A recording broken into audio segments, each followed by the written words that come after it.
Pernah tak terfikir kat mana sebenarnya tahap keuangan kita patut berada pada setiap peringkat umur? Membina kekayaan dan jaminan masa depan ni bukanlah benda yang jatuh dari langit kan? Ia perlukan struktur, pemahaman yang betul dan perancangan yang sangat jelas. Hari ini kita akan bedah siasat semua tu secara terperinci. Okey, jom kita mulakan dengan satu soalan yang mungkin agak pedas tapi sangat penting. Jujur cakap, adakah anda yakin yang anda kini berada di landasan yang tepat untuk bersara dengan selesa? Kalau anda rasa teragak-agak nak jawab, jangan risau. Anda tak keseorangan dan itu sebenarnya sangat normal. Sebab apa saya kata normal? Realitinya memang agak menakutkan. Bayangkan, 6 daripada 10 pekerja kat Malaysia ni tak ada simpanan persaraan yang cukup. Maksudnya, berjuta-juta rakyat kita akan bergelut dengan masalah duit bila diorang berhenti kerja nanti. Ini bukan sekadar nombor kosong tau. Ini adalah amaran kecemasan yang kita kena ambil serius. Jadi, macam mana nak pastikan kita tak tersenarai dalam golongan 60% tu? Kita akan ikut peta laluan ni. Bermula dengan asas kewangan di usia 20-an, kemudian mengembangkan kekayaan di usia 30-an dan 40-an, melindungi persaraan di usia 50-an, dan akhir sekali, membina tabiat sepanjang hayat. Okey, jom kita masuk bahagian pertama, iaitu asas kewangan anda di usia 20-an. Di sinilah segalanya bermula. Kalau anda sekarang dalam lingkungan umur 20-an, dengar sini baik-baik. Inilah fasa paling kritikal untuk bina tabiat kewangan yang sihat. Tolonglah elak perangkap hutang yang tak perlu, macam meleretkan hutang kad kredit atau guna kemudahan beli sekarang bayar kemudian atau BNPL tu. Sebaliknya, mulakan simpanan dan pelaburan, walaupun setakat RM100 je sebulan. Fokus utama masa ni, bina dana kecemasan untuk 3 hingga 6 bulan. Senang cerita macam ni, kalau perbelanjaan bulanan anda ialah RM2,000, maknanya anda kena ada simpanan tunai antara RM6,000 ke RM12,000. Duit ni lah yang akan jadi penyelamat bila berlakunya kecemasan.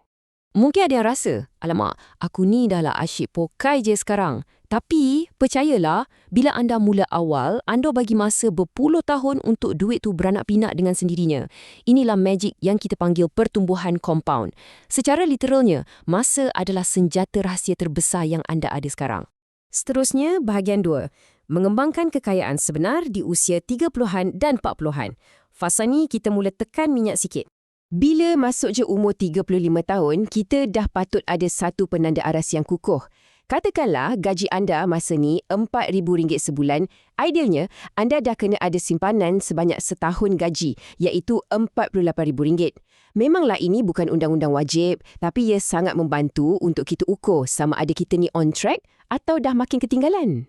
Di usia 30-an ni, memandangkan dana kecemasan dah pun settle, anda mesti mula kembangkan duit tu. Fokus pada pertumbuhan akaun KWSP anda, pastikan perlindungan insurans atau takaful diri dan keluarga tu cukup dan mulalah konsisten melabur dalam portfolio yang pelbagai tapi masih di bawah pasaran yang dikawal selia. Contohnya macam unit amanah. Masuk umur 40-an pula, ini biasanya fasa di mana pendapatan kita berada di tahap kemuncak. Gaji tengah sedap. Jadi, guna peluang kemasan ni untuk langsaikan hutang-hutang besar secara agresif. Sambil tu, lebihkan duit masuk ke dalam caruman sukarela KWSP dan simpanan pendidikan anak-anak. Usaha lebih sikit masa ni. Nanti masa bersara jauh lebih tenang. Kita beralih ke bahagian 3, melindungi persaraan anda di usia 50-an. Objektif utama sekarang dah berbeza sepenuhnya. Kalau dulu masa muda kita agak agresif kejar pulangan tinggi yang berisiko tinggi, sekarang dah tak boleh macam tu lagi. Corak permainan dah berubah. Keutamaan mutlak anda di siri 5 ni adalah untuk melindungi kekayaan yang anda dah penat-penat bina selama berdekad-dekad tu. Kita nak pastikan duit tu betul-betul tahan lama. Pakar kewangan selalu pesan, bila dah capai umur ni, kurangkan risiko. Anda kena mula rangka pelan macam mana nak keluarkan dana persaraan tu nanti secara mampan, tanpa tebuk tabung utama sampai habis. Dan satu lagi tips penting, kekalkan je sebahagian duit dalam KWSP supaya ia boleh terus jana dividen yang selamat. Akhir sekali, bahagian 4. Membina tabiat sepanjang hayat. Segala perancangan tak bermakna kalau tak ada konsistensi, betul tak? Ada satu pesanan ni yang kita kena selalu semat dalam kepaya. Masa depan keuangan anda tak ditentukan oleh umur, tapi ia ditentukan oleh tabiat anda. Tak kiralah umur anda sekarang baru 22 atau dah masuk 55 tahun, hari ini adalah hari yang paling terbaik untuk bermula. Cuma kena ingat, setiap pelaburan ada risikonya tersendiri, jadi pastikan anda sentiasa buat kajian anda sendiri dulu. Untuk bantu anda mulakan langkah dan bina tabiat konsisten bermula hari ini, anda boleh cuba aplikasi digital yang mesra pengguna macam Versa yang diuruskan oleh Aham Asset Management. Alang-alang tu, ada ganjaran RM10 percuma nak bagi ni.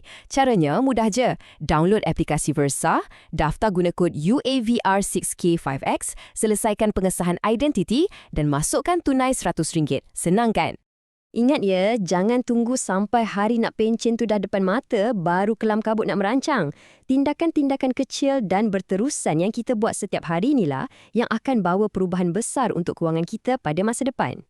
Jadi sekarang, cuba renung balik kewangan peribadi anda. Adakah anda akan jadikan umur sekarang sebagai alasan untuk bertangguh?